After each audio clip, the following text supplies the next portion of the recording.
말씀 봉독하겠습니다. 요한계시록 3장 20절에는 다음과 기록되어 있습니다. 볼지어다 내가 문 밖에 서서 두드리노니 누구든 내 음성을 듣고 문을 열면 내가 그에게로 들어가 그로 더불어 먹고 그는 나로 더불어 먹으리라. 저는 오늘 주님의 음성을 듣고 내 마음의 문을 열면 이런 제목 갖고 나왔습니다. 기도드리겠습니다. 사랑의 하나님 아버지 감사합니다. 오늘도 주님의 음성을 듣고 내 마음을 열면 이라는 제목을 가지고 나왔습니다. 하나님 아버지 말씀을 전할 때 저 입술도 주관하여 주옵시고 제가 전하는 모든 말씀을 통해서 여기 앉은 모든 분들 정말 마음이 감화 감동으로 주님을 온전히 믿고 주님을 영접할 수 있게끔 하게 하여 주옵소서. 이 시간도 모든 것 주님 앞에 맡겨오며 예수 그리스도 이름 받들어 감사하며 기도드리옵나이다. 아멘. 제가요 이전에 들은 소리인데 정말 우리가 주님을 믿고 주님 앞에 온전히 서려면 어떻게 되는가? 우리가 내가 죽지 않고는 절대로 주님에 대한 믿음을 가지고 살 수가 없습니다. 그래서 이전에 제가 탈북자니까 어떤 목사님이 그 소리를 하시더라고요. 영락교회에 갔을 때인데 제가 간증을 가서 한참 간증을 하고 있는데 그분이 정말 눈물을 툭툭 흘리면서 앉아서 듣고 계시다가 끝난 다음에 저에게 그 소리를 하더라고요. 옛날에 그 평양에서 6.25 전쟁 끝나고 평양에서 있은 일인데 정말 이 기독교를 말살하려고 이북에서 막 이 기독교인들을 다 죽이고 그럴 때인데 하루는 평양 지역에 어떤 큰 길을 이렇게 자동차가 달려가다가 푹 빠졌대요. 빠져서 보니까 어떻게 그 밑에 동굴이 있었는데 그 안에 수백 명의 기독교인들이 모여 앉아 계속 기도를 하고 있었대요.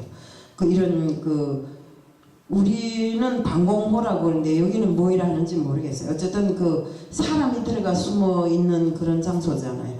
그래서 거기에는 목사도 한 분 계셨대요. 근데 거기에는 조그만 애들도 있고 12살 먹은 애, 15살 먹은 애들이 있었는데 다 그렇게 되니까 여기에 기독교인들이 있다고 하니까 와서 몽땅 잡혀간 거예요. 잡혀가서 어떤 벼랑통에다가 세워놓고 그들을 밧줄로 묶어서 벼랑통에서 떨궈버려 죽이는 겁니다. 그런데 12살짜리 아이가 밧줄로 막 묶으려고 하니까 막 발버둥 쳤을 거 아닙니까? 근데 막 발버둥 치니까 야가 그 벼랑통이가 미끄러워갖고 거기서 뚝 떨어졌는데 손이 채 묶이지 않았을까 그 손으로 밧줄을 딱 진 겁니다.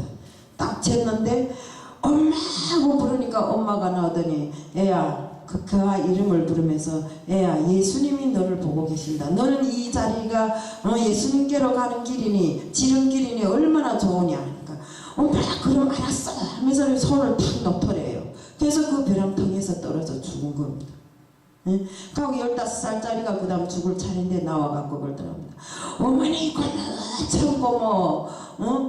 예수를 알게 해줘서 참 고맙다고. 내가 이 자리에서 예수님과 함께 갈 수 있어서 고맙다고. 이렇게 이야기를 하고 갔대요. 그 다음에 엄마도 그렇게 가고 했는데 맨 마지막으로 그 목사님을 이렇게 죽이는데 목사님을 어떻게 죽이는가 하면 도로판에다 눕혀놓고 처음부터 그 불도저 있잖아요. 불도저로 발꼬락부터 이렇게 깔아서 죽이는데 막 목사님이 요동을 치더니 무릎까지 이 그 불도저를 그 바퀴가 무릎까지 올라오니까 막 찬송을 부르대요. 나는 천국에 간다고 막 천국 찬송을 부르면서 막 기쁨에 깨어서 막 예수님 하면서 막 너무나도 즐겁게 보니까 그러니까 옆에 있었던 사람들이 다 놀라가지고 그 사람을 죽이려고 했던 사람들이 다 놀라가지고 어떻게 저런 상황에서 예수를 부를 수 있고 찬송을 부를 수 있겠노. 솔직히 말해보세요. 우리 칼로 손가락 하나 베봐도 아프잖아요. 그런데 불도저리 지금 자기 다리를 깔아서 다 부셔뜨린 상태에서도 막 찬양을 부르면서 예수님을 부르면서 이렇게 가는 그의 모습을 봤을 때 참말로 우리가 하나님을 믿으려면 이만큼 믿어야 온전한 믿음이라고 하지 않겠습니까? 그런데 우리는 지금 보면 지금 세월의 사람들이 믿음이라는 게 교회에 가는 거는 그래서 내 마음이 쓸쓸해서 교회에 가면 내 이 암담한 생활을 어떻게 해치지 않겠는가, 아니면 뭐 교회에 가서 그래서 밥 한 끼 얻어먹고 답답함을 거기 가서 한번 말이나 해서 풀어볼까, 이런 식으로 해서 교회에 오는 사람들 많고 온전한 믿음을 가지고 교회에 오는 사람들 별로 없더라 이겁니다. 우리 여기에 보면 미국의 복음학자 마이클 호튼 박사는 그의 저서에서 그리스도 없는 기독교라는 책을 썼어요. 그런데 그리스도 없는 신앙생활을 한다는 겁니다. 성도들이. 왜? 그 마음에 하나님을, 예수를 영접하고 온전한 믿음을 가지고 살아야 되는데 예수가 없는 이런 신앙생활을 한다 이겁니다. 신앙생활은 그것은 무엇을 하는 겁니다. 이런 사람들이 많아요. 누가 하니까 나도 한다 이런 식으로. 그래서 우리가 예수를 진정으로 믿는 차이는, 믿고 안 믿는 차이는 마음에서의 차이입니다. 내가 진정으로 믿는가 안 믿는가 하는 것은 그 사람이 눈길과 마음과 행동에서 다 표현되는 것입니다.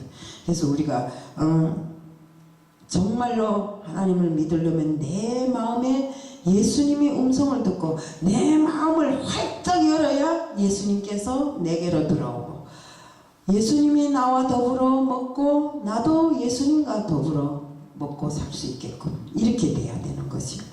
우리 베드로를 보세요. 베드로는 처음에 예수님하고 같이 다니면서도 예수님을 선생님하고 쫓아다녔어요. 그런데 자기가 한계에 이르러서 어느 날인가 고기를 잡으려도 한 마리도 잡히지 않고 이러니까 예수님께서 베드로야 저 깊은 강에 가서 그물을 던져라 이러니까 순종을 했어요. 까짓거 뭐 여기서도 안 잡히고 저기서도 안 잡히는데 탁 가서 순종해서 그물을 던지니 어땠습니까? 그물이 찢어질 정도로 고기가 잡히지 않았습니까? 이처럼 예수님을 알아서 예수님께 순종하면 그 예수님께서 모든 능력을 나에게 주시고 내가 예수를 믿고 정말 사람들에게 상징적으로가 아니라 진정으로 정말 예수를 믿는 그리스도인이 되는 것입니다. 베드로도 그렇지 않습니까? 처음에는 선생님하고 따르다 정말 예수님이 그 능력을 보고 정말 예수님을 따라서 나도 믿음으로 행해야 되겠다고 행한 것이잖아요. 또 우리 바울 보세요. 사도 바울을 보세요. 저는 바울이라는 영화를 봤어요. 보니까 참 거기서 감동 깊은 일들이 많지만 그 중에 특이 나는 바울이 우리 그 성경에 보면 바울과 실라가 감옥에 갇혀서 차고를 다 차고 있는데도 기도하고 찬송하니까 옥문이 열리고 정말 옥문이 열리는 이런 기적적인 현상이 일어났잖아요. 그런데 간수가 와서 죄인들이 다 죄수들이 달아난 줄 알고 뭐 칼로 찔러서 자기를 하는데 그 간수에게 우리가 여기 다 있다고 이렇게 이야기하잖아요. 옥문이 열려도 달아나지 않잖아요.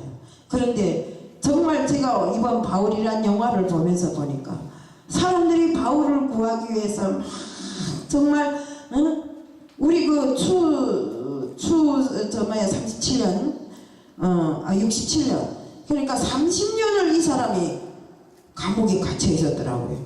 우리 예수님께서 주 33년에 돌아가셨잖아요. 근데 그 이후에 바울이 감옥에 갇혔으니까 67년인가 30년 동안이 아니에요. 그 30년 동안을 감옥에 갇혀 있으면서 사람들이 자기를 구하러 왔는데도 안 나가는 겁니다. 옥문이 다 열리고 빨리 나오라 하는데도 안 나가는 겁니다. 왜 안 나가는가? 내가 감옥에 갇혀 있든 바다 가운데 있든 지구 어느 한 끝에 있든 상관없이 나는 예수님과 함께 있고 이곳이 예수님께서 보낸 장소라면 나는 이곳에서 예수를 전해야 된다고. 그 감옥 안에 30년 있었으면 내 같으면 훌쩍 뛰어나가서 달아났을 것 같은데 바울은 그렇지 않더라고요. 그러면서 그곳에서 정말 그 간수장을 설득하고, 가수장이 딸이 병에 걸렸을 때 누가를 시켜서 이적을 행함으로써 간수장도 정말 예수를 처음에는 탄압했는데 간수장도 같이 예수를 믿을 수 있게끔 이렇게 만들더래.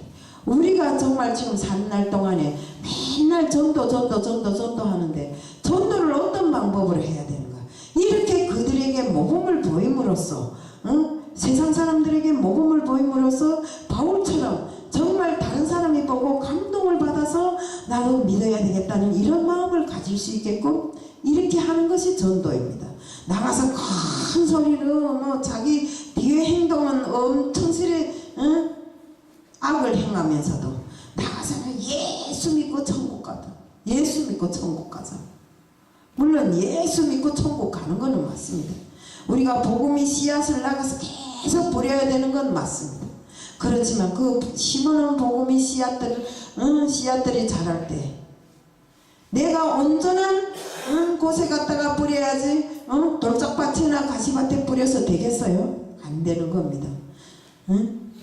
내 마음이 정말 온전히 예수를 못 믿는데 온전한 옥토에다 갖다가 씨를 뿌리겠냐 이겁니다. 그래서 우리는 정말 예수를 믿는 그 마음, 항상 예수님 앞에 내 마음을 열어놓고 살아야 된다는 겁니다. 예수님은 절대로 먼저 밖에 서서 문은 두드릴지언정 먼저 문을 열고 들어오지는 않습니다. 내가 문을 활짝 열었을 때 예수님께서 들어오시는 것입니다. 그래서 우리는 항상 내 마음의 문을 열고 예수님이 소리를 들었다면 내 마음의 문을 열어놓고 예수님을 영접해야 되는 것입니다. 어떤 사람들은 뭐 이런지 알아요? 아이고 예수님께서 꿈에 나타나서 흰 돌을 주고 뭐 어쩌고 흰 가운을 주고 뭐 어쩌고 저쩌고 하는데 그 사람의 행동을 보면 예수 믿는 사람 같지 않아요. 안 믿는 사람보다 못하게 하거든요. 반날 말하면 꿈에 예수가 나타나서 자기한테다 뭘 주고 뭘 말하고 뭐 어떻게 하고 하는데 만날 내마의 음성으로 예수님의 음성을 듣는다는 사람들이 다니며 하는 행동을 보세요. 어떻게 하는가? 차라리 예수의 음성을 듣지 않은 사람보다 못하게 하더라고요. 그러니까 우리가 말하는 예수는 그렇게 뜻밖에 나타나 꿈에 나타나서 야 아무개야 이거 가져라 저거 가져라 하는 예수가 아닙니다. 예? 우리가 이렇게 마귀 사탄이 장난에 놀아나는 일을 하지 말아야 돼. 그러자면 내 마음을 굳건히 예수 앞에 다 열어놓고 정말 예수가 내 안에 살면서 나를 항상 보호하고 나를 인도하고 옳은 길로 인도하게끔 해야지. 내 마음이 약해지고 내 신심이 필요하고 내가 연약할 때 마귀는 내 마음을 뚫고 들어온다 이겁니다. 그래서 우리는 항상 예수와 함께하는 생활, 정말 예수님과 더불어 먹고 예수님과 더불어 사는 이런 생활을 해야 되는 것입니다. 그렇다면 어때야 됩니까? 문 밖에 서서 두드리는 예수의 음성을 들었을 때 우리는 내 마음을 활짝 열고 예수를 영접해야 되는 것입니다. 이렇게 되면 정말 우리가 예수님의 자녀로서 손색 없는 사람이 될 수 있습니다. 그래서 항상 우리는 시간과 분차를 쪼개가면서 예수 알기에 힘쓰고 예수를 알았으면 또 그를 온전히 영접하고 그와 더불어 함께 정말 믿음으로 가는 이런 사람들이 다 되어야 된다는 것을 말씀드리면서 오늘 말씀을 마칩니다. 이상입니다.